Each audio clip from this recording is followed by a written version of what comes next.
Good evening. देखिए, अपना accountancy का जो पहला चैप्टर था पार्टनरशिप का सामान्य परिचय जो चल रहा था, उसमें अपने कल बात की थी कि साझेदारों द्वारा जो पूंजी खाते रखने की कौन कौन सी विधियां हैं। तो देखिए, अपन ने बात की थी कि पूंजी खाते रखने की विधियां होती हैं दो। पहली विधि स्थायी पूंजी विधि और दूसरी परिवर्तनशील पूंजी विधि। स्थायी विधि जो होती है उसमें दो खाते खोले जाते हैं, साझेदारों का पूंजी खाता, साझेदारों का चालू खाता। और जो परिवर्तनशील पूंजी विधि होती है उसमें केवल एक ही खाता खोला जाता है, साझेदारों का पूंजी खाता। It is clear. अब देखिए, अब अपन आज बात करेंगे कि कई बार थ्योरेटिकल क्वेश्चन यहां से पूछा जाता है कि स्थिर और परिवर्तनशील पूंजी विधि में अंतर क्या है। स्थिर और परिवर्तनशील पूंजी विधि में अंतर क्या है। स्थिर व परिवर्तनशील पूंजी विधि में अंतर।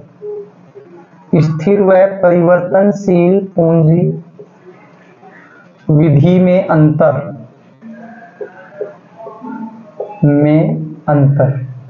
ये अंतर की अपन बात करेंगे। सारे अंतर अपने वैसे सामने आ गए।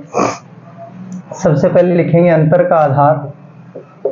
अंतर का आधार स्थिर पूंजी विधि, एक कॉलम बनाएंगे स्थिर पूंजी विधि का और एक कॉलम बनाएंगे परिवर्तनशील पूंजी विधि का। परिवर्तनशील पूंजी विधि, पूंजी विधि। ठीक है। देखिए, पहला अंतर खातों की संख्या। खातों की संख्या। इस विधि में दो खाते खोले जाते हैं। दो खाते खोले जाते हैं।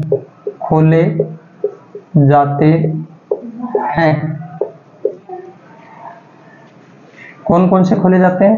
पूंजी खाता व चालू खाता। पूंजी खाता व चालू खाता। इस विधि में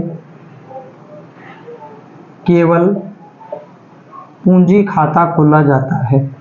पूंजी खाता खोला जाता है।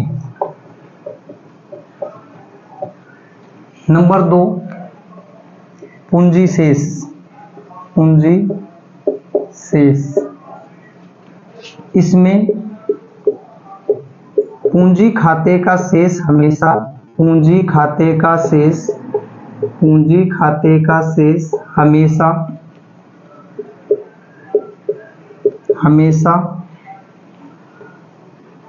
जमा यानी कि सीआर होता है। क्या होता है? सीआर। इसमें पूंजी खाते का शेष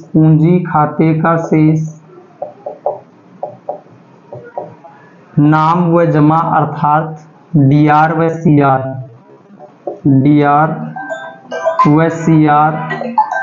दोनों हो सकता है।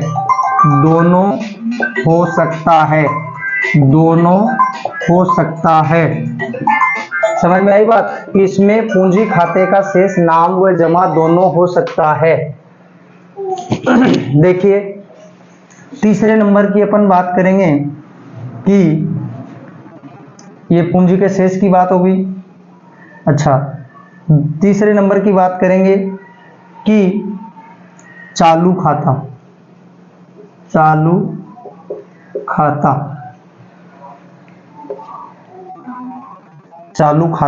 या चालू खाता नहीं लिखेंगे तो अपन लिख सकते हैं मदे। इसमें पूंजी खाते में केवल पूंजी से संबंधित व्यवहार का लेखा चालू चालू खाते में शेष लेन देनों का लेखा, शेष लेन देनों का लेखा। यहाँ इसमें पूंजी सहित समस्त लेन देनों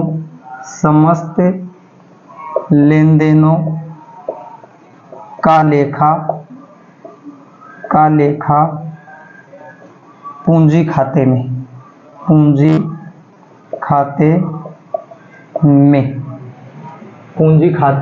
में। ये देखिए इसमें अंतर है, पूंजी खाते में और स्थिर पूंजी विधि में और परिवर्तनशील पूंजी विधि में ये अंतर पाए जाते हैं। अच्छा, शेष परिवर्तन, इसमें पूंजी का शेष कुछ विशेष परिस्थितियों को छोड़कर स्थिर,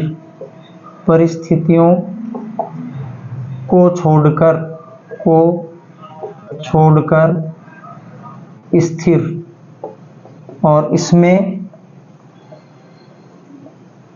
पूंजी शेष हमेशा परिवर्तित होता है। ये इसमें अंतर पाए जाते हैं दोनों में। यहां से पुराने वाले पैटर्न में 4 नंबर का क्वेश्चन बहुत दफा पूछा गया है। अभी भी ये क्वेश्चन 2 नंबर में पूछा जा सकता है, 3 नंबर में पूछा जा सकता है। थ्योरिकल पोर्शन अपना लगभग 35 मार्क्स का थ्योरिकल पोर्शन दोनों बुक में मिला के पूछा जाता है। यहां से इस चैप्टर से इस क्वेश्चन की, और इससे पहले मैंने आपको बताया था कि साझेदारी संलेख के अभाव में लागू होने वाले नियम, इन 2 क्वेश्चनों की ऐसी प्रबल संभावनाएं बनती है कि यहां से ज्यादातर क्वेश्चन है वो बोर्ड एग्जाम में पुट किया जाता है थ्योरिकल पोर्शन का। तो इसे आप एक बार स्क्रीनशॉट ले लो, फिर आगे का बिंदु अपन लेंगे।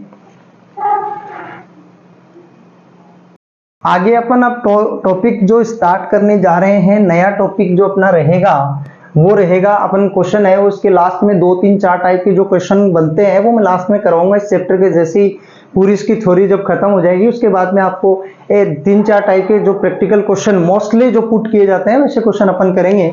तो देखिए आप अपना पॉइंट स्टार्ट करेंगे guarantee.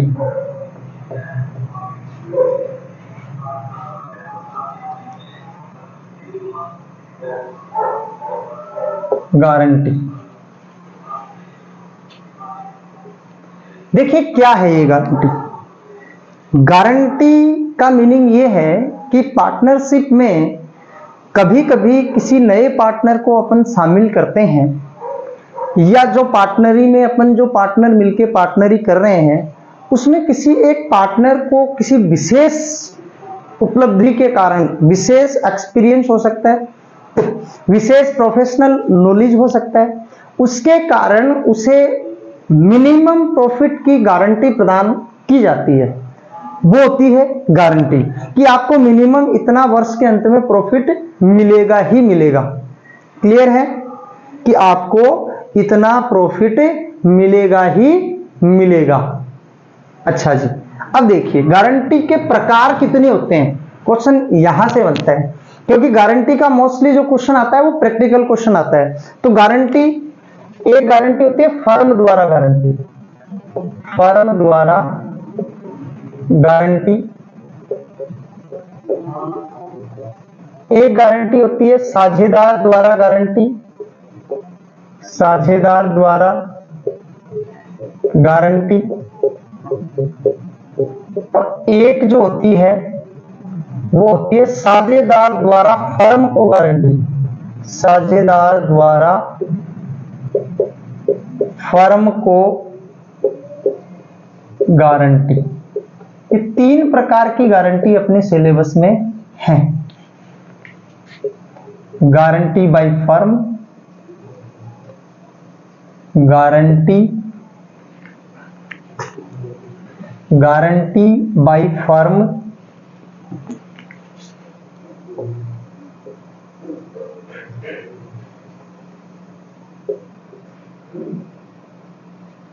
Guarantee by firm, guarantee by firm. दूसरा आता है गारंटी बाय पार्टनर। एक आता है guarantee by partner to firm, guarantee by partner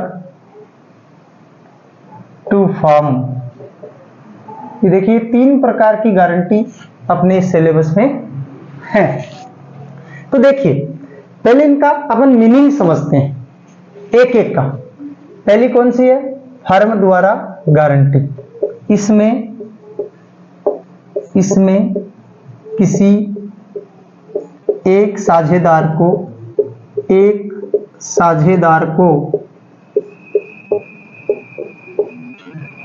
firm द्वारा न्यूनतम लाभ की गारंटी प्रदान की जाती है, गारंटी प्रदान की जाती है। पहली बात समझ गए कि फर्म द्वारा गारंटी प्रदान की जाती है, ठीक है। दूसरी बात इसी से संबंधित है, क्या है देखिए, दूसरी बात है यदि न्यूनतम गारंटी में कमी रहती है तो उसे शेष सभी साझेदार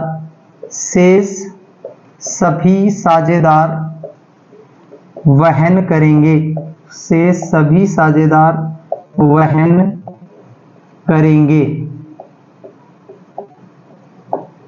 ओके, सभी साझेदार वहन करेंगे। जैसे मान लो कि एक पार्टनर है, उसको 10,000 रुपए की गारंटी दी, लेकिन जो प्रॉफिट एंड में हुआ और उसको लाभ हानि अनुपात में बांटा तो ऐसा पाया गया कि उसकी गारंटी से पैसे कम पड़ रहे हैं। तो क्या करना है कि ये जो गारंटी है वो सभी साझेदार मिलकर इसको पूरा करेंगे। तो देखिए इसकी गणना कैसे करते हैं, लाभ हानि का विभाजन कैसे करते हैं, इसको अच्छे से समझना है। लाभ हानि का विभाजन, देखिए लाभ हानि का विभाजन इसमें कैसे करते हैं, लिखेंगे कुल वितरण योग्य लाभ।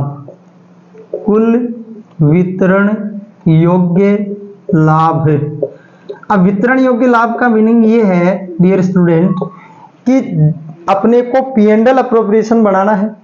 क्या बनाना है? P&L अप्रोप्रिएशन में interest on capital, interest on drawing, salary, commission, bonus, जो भी अपने को सूचना है उसको पहले अपने को क्या करना है, रिटर्न डाउन करना है, उसमें लिखना है, ठीक है। फिर उनको समायोजित करने के बाद में जो लाभ बचता है उसका मतलब होता है कुल वितरण योग्य लाभ, ठीक है। कुल वितरण योग्य लाभ कितना है उसमें लिखेंगे लेस साझेदार की गारंटी। जिस साझेदार को न्यूनतम जो गारंटी दी है उसको आपको क्या करना है, माइनस करना है। तो आपके पास शेष जो लाभ बचेगा, शेष लाभ बचे हुए साझेदारों में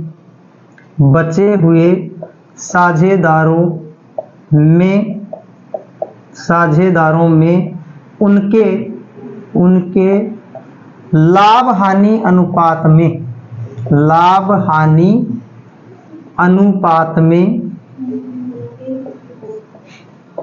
विभाजित किया जाएगा।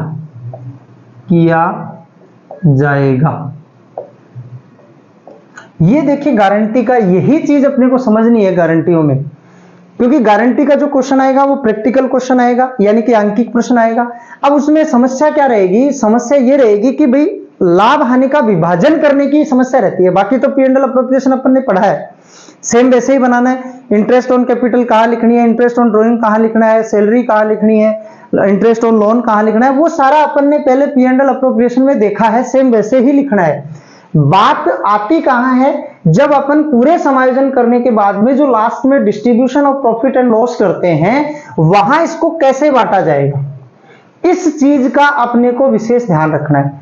तो यदि फर्म द्वारा गारंटी होती है तो इसके विभाजन का मैंने तरीका लिखा है यहाँ पे, इस बात को आप अच्छे से नोट रखना कैसे बांटना है। लाभ हानि का विभाजन कैसे करेंगे कि कुल लाभ, वितरण योग्य लाभ जो है उसको लिखेंगे, उसमें से गारंटी घटा देंगे, जो बच गया वो बचे हुए साझेदारों का जो लाभ हानि अनुपात है उसमें क्या कर देना है, डिस्ट्रीब्यूट कर देना है। इसका क्वेश्चन करेंगे अपन, अभी एग्जाम्पल भी करेंगे इसके, ठीक है, क्लियर है। तो इसका स्क्रीनशॉट लीजिए, अपन दूसरी गारंटी को समझते हैं, दोनों का क्वेश्चन करेंगे। देखिए दूसरा बिंदु अपना है साझेदार द्वारा गारंटी, कि जब गारंटी किसी साझेदार द्वारा दी जाती है, यदि गारंटी किसी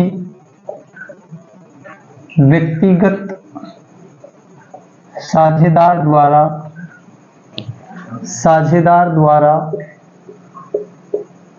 दी जाती है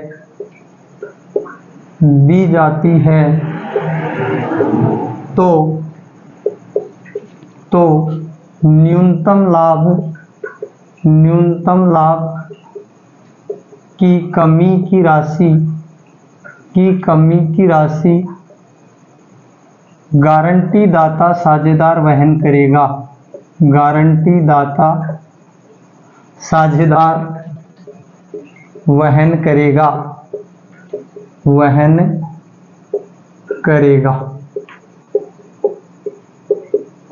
ठीक है, जैसे ए बी सी तीन साझेदार हैं, एक को न्यूनतम लाभ की गारंटी बी द्वारा दी गई, किसके द्वारा दी गई, बी द्वारा दी गई, या फिर बी या सी द्वारा दी गई और उसके लिए लिख दिया कि इसकी हानि को 2:1 के अनुपात में वहन करेंगे। बी द्वारा दी गई तो क्या होगा कि जब अपन टोटली फाइनल जब अमाउंट कैलकुलेशन करेंगे प्रॉफिट डिस्ट्रीब्यूशन की, तो पहले अपन दिए गए अनुपात में लाभ हानि को क्या कर देंगे, डिस्ट्रीब्यूट, लाभ को क्या कर देंगे, डिस्ट्रीब्यूट कर देंगे, बांट देंगे। बात समझ में आ गई। अच्छा, अब बांटने के बाद में मान लो कि न्यूनतम लाभ में से 2000 रुपए कम कर पड़ रहे हैं, तो वो 2000 रुपए बी के हिस्से से तो निकाले जाएंगे और ए को गारंटी दी गई है तो ए के हिस्से में वो जोड़े जाएंगे। ये होती है साझेदार द्वारा गारंटी। क्या होती है, साझेदार द्वारा गारंटी। देखिए उसमें और इसमें कैलकुलेशन में थोड़ा फर्क है, अपन डिफरेंस आपको मैंने वैसे लिखवा दिया है, यहां आप सीधा समझ सकते हैं कि सबसे पहले दिए गए अनुपात में कैलकुलेट कर लो, जो कम पड़ रहा है तो गारंटी दी है उसके तो कम कर लो और जिसको दिए उसके वो पैसे जोड़ दो। ये होती है साझेदार द्वारा गारंटी। ये व्यक्तिगत रूप से दी जाती है और फर्म द्वारा जो गारंटी दी जाती है वो जो जितने भी साझेदार है वो सभी के द्वारा प्रोवाइड करवाई जाती है। देखिए एक एग्जांपल देखते हैं।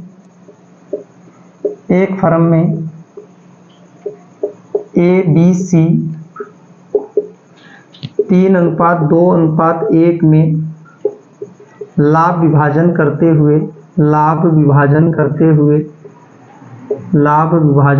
हुए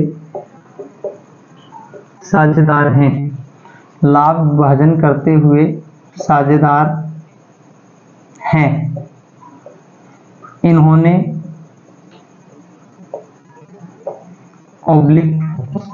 फर्म ने सी को न्यूनतम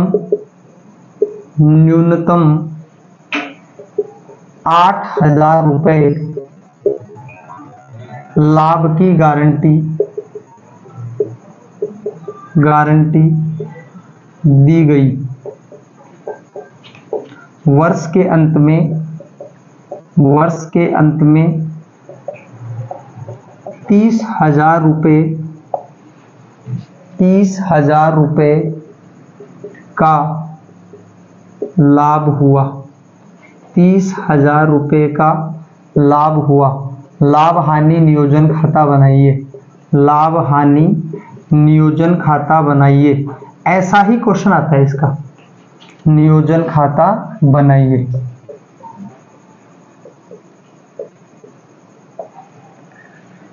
एबीसी एक फर्म में 3:1 के अनुपात में लाभ विभाजन करते हुए साझेदार है। इन्होंने या फर्म ने सी को न्यूनतम 8,000 रुपए लाभ की गारंटी दी गई, वर्ष के अंत में 30,000 रुपए का लाभ हुआ, लाभ हानि नियोजन खाता बनाइए। तो देख बनाते हैं, profit and loss appropriation account for the year ending. यदि है तो क्वेश्चन में लिख देंगे, नहीं है तो डैश डैश लगा देंगे। वही 4 कॉलम बनाएंगे। ये पर्टिकुलर का हो गया, ये अमाउंट का हो गया, ये फिर पर्टिकुलर का हो गया, ये फिर अमाउंट का हो गया। दिया हुआ क्या है, लाभ।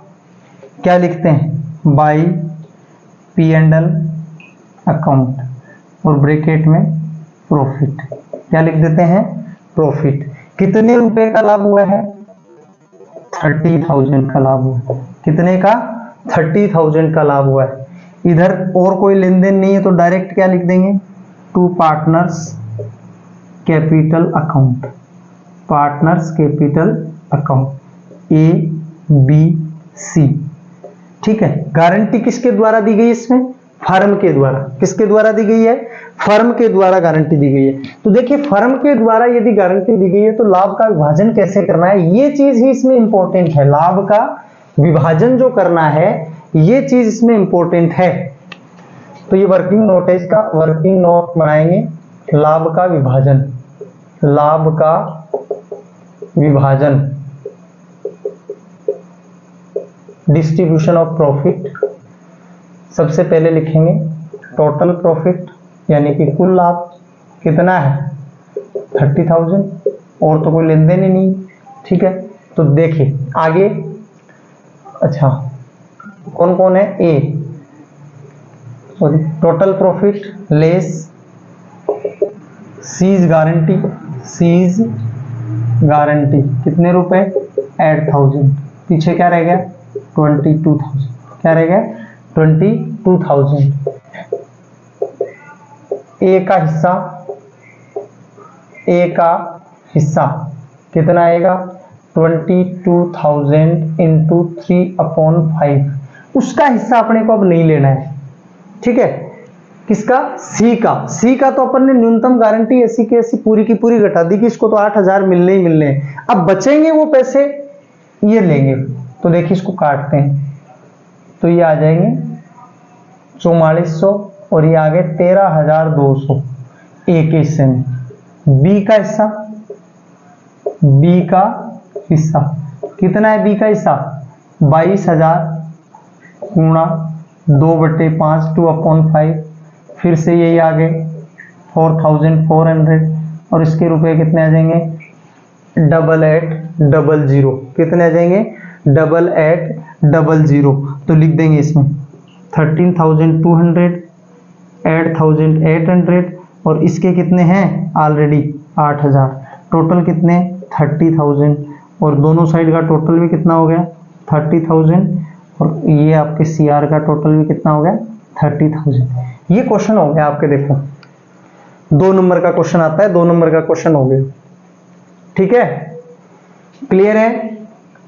इसका स्क्रीनशॉट ले लो। इसी में अपन गारंटी को बदल देंगे। इसी क्वेश्चन में साझेदार की गारंटी बना के क्वेश्चन को हल करेंगे। कैसे करना है, स्क्रीनशॉट ले लीजिए। ठीक है। देखिए अब इसी में गारंटी चेंज करते हैं।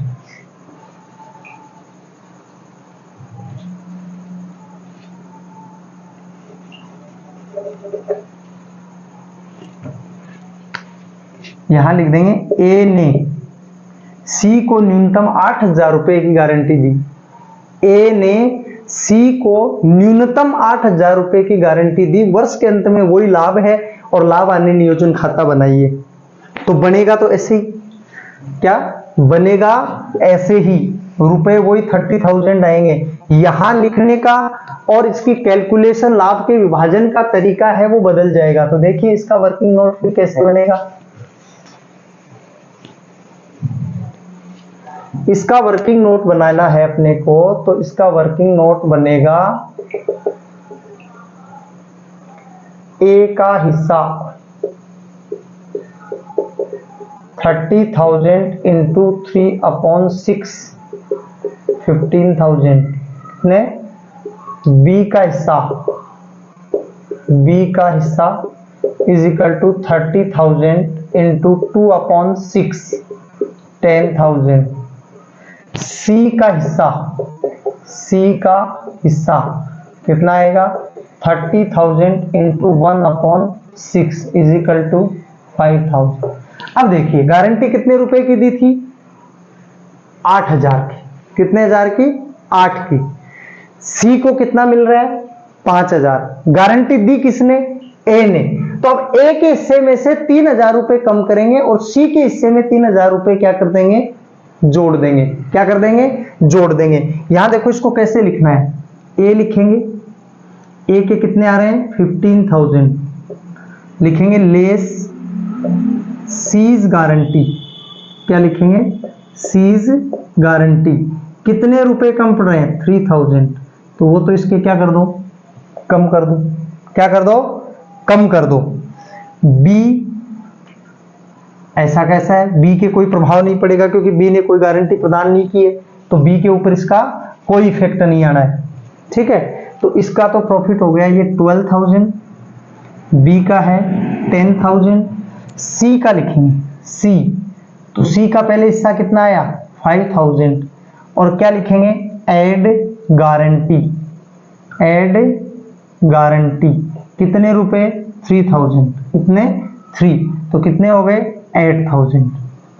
अब ये कुछ डिस्ट्रीब्यूशन ऐसा आ जाएगा 12 10 8। क्या आ जाएगा, 12 10 8। ये अपना पॉइंट था कौन सा, कि जब फर्म द्वारा गारंटी होती है तो कैलकुलेशन कैसे करते हैं, क्वेश्चन कैसे करना है, और साझेदार द्वारा गारंटी दी जाती है तो क्वेश्चन को कैसे करना है। तो फर्म द्वारा गारंटी में तो सीधा सीधा है कि जो लाभ है उसमें से जिसकी गारंटी है उसको कम कर दो और बचे हुए साझेदार को बचे हुए अनुपात में क्या कर दो, डिस्ट्रीब्यूट कर दो। लेकिन पर्टिकुलर किसी एक साझेदार के द्वारा यदि वो गारंटी दी जाती है, पर्टिकुलर किसी एक साझेदार के द्वारा गारंटी दी जाती है तो उसमें पहले दिए गए अनुपात में बांटो, फिर किसने गारंटी दी है उसके हिस्से में से वो रुपए कम कर दो जो उसकी न्यूनतम गारंटी में से कम पड़ रहे हैं, और जिसके कम पड़ रहे हैं जिसको दी गई है उसके हिस्से में वापस जोड़ दो। ये इसका सिस्टम होता है। अब इसमें थोड़ा सा यूं समझ लो कि मान लो ये गारंटी ए व बी दोनों देते और आगे आपको यह दे दिया जाता कि कमी की राशि को ए व बी 2:1 के अनुपात में वहन करेंगे। किस अनुपात में वहन करेंगे, 2:1 के अनुपात में वहन करेंगे। बात को ध्यान से सुनना है, आप नोट कर लेना, वीडियो को देखते समय इसको नोट कर लेना है कि मैं क्या कह रहा हूं कि यदि दे दिया, यही क्वेश्चन है और ये दे दिया कि गारंटी है वो साझेदार द्वारा दी गई है, कमी की राशि को ए व बी 2:1 के अनुपात में वहन करेंगे, तो यहां इसमें डिस्ट्रीब्यूशन ऐसे ही करना है। अब क्या करेंगे, सी की गारंटी की कमी कितनी है 3,000। कितनी है 3,000। ए वहन करेगा, ए वहन करेगा 3,000 इंटू 2/3 2/3, तो कितने रुपए वहन करेगा 2,000। बी वहन करेगा, बी वहन करेगा, ये दूसरे क्वेश्चन का है, इस क्वेश्चन का नहीं समझे, 3,000 गुणा 1/3 तो 1,000 रुपए। अब जब दोनों के लिए ऐसा लिख दिया कि 2:1 में वहन करेंगे तो ये ऐसे ऐसे वहन करेंगे। यहां लिखते समय क्या करेंगे, ए के 15,000 लिखेंगे ले सीज गारंटी कितने 2,000, फिर बी 10,000 ले सीज गारंटी कितनी 1,000, और इसके सेम का सेम लिखना है, इसके टोटल 8 ही रहेंगे, इसके टोटल 8 ही रहेंगे। ये भी साझेदार द्वारा गारंटी का ही एग्जाम्पल है क्योंकि इसमें गारंटी दोनों साझेदारों ने दे दी, इसमें गारंटी दोनों साझेदारों ने दे दी और गारंटी के लिए अनुपात दे दिया कि कमी को किस अनुपात में वहन करना है। ऐसा क्वेश्चन मोस्टली पूछा जाता है, ऐसा क्वेश्चन मोस्टली पूछा जाता है। पाठ के चैप्टर के एंड में जो मैं आपको क्वेश्चन बताऊंगा उसमें ऐसा क्वेश्चन जरूर उसमें डालूंगा, 2 4 5 टाइप के क्वेश्चन है वो मैं इसमें से करवाऊंगा आपको। ठीक है, ये होगी कौन सी, साझेदार द्वारा, फर्म द्वारा गारंटी, और दूसरी होगी कौन सी, साझेदार द्वारा गारंटी। अब देखिए एक नई चीज इसमें नोट के रूप में अपन लिखेंगे गारंटी में।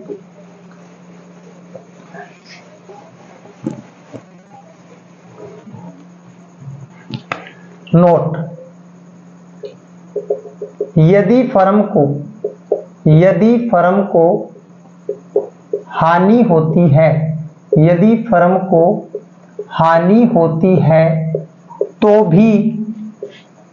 भी न्यूनतम गारंटी की राशि, न्यूनतम गारंटी की राशि गारंटी प्राप्त साझेदार को, गारंटी प्राप्त साझेदार को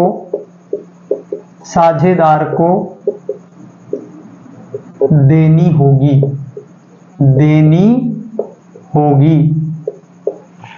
यदि मान लो कि फर्म ने किसी साझेदार को गारंटी दे दी कि इतना लाभ मिलेगा और वर्ष के अंत में प्रॉफिट नहीं होके लॉस हो गया, तो भी गारंटी वाले साझेदार को उसके लाभ की न्यूनतम जो गारंटी है उतने पैसे देने ही होंगे। इस राशि